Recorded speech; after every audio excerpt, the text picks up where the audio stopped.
Oh mama, bring me back to Barbados. What am I doing here? What am I? Oh mama, bring me back to Barbados. What am I? Close to 30 years ago, the stakeholders in the tourism sector approached government because they began to see that their beaches were disappearing, and they were wondering why. The bank's principal role is to support the economic and social development of its member countries.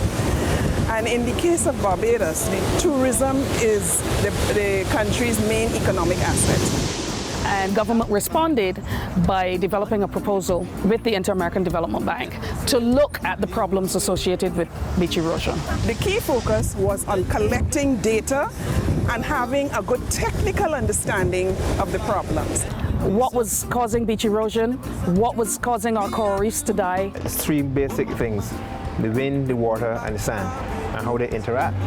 So before you even start to do the work, a whole lot of studies have to be undertaken, a lot of studies.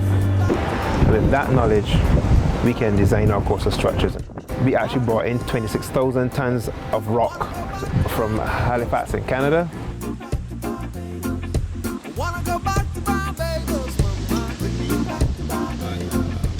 Most people would see it as just a recreational space. The challenge is to help them to understand the underlying substructure and how that is anchoring their beaches.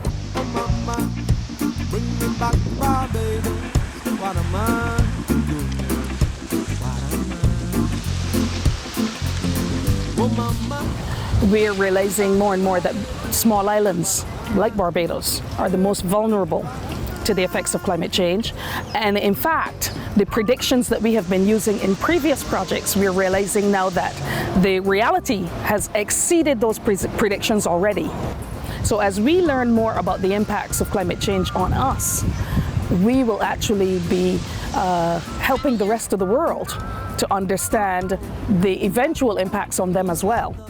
So what started as a very small investment by Barbados and in cooperation with the IDB to protect our coast has morphed into a regional benefit first, so that we can assist the Caribbean small islands, and also an international benefit where we are now assisting countries across the globe.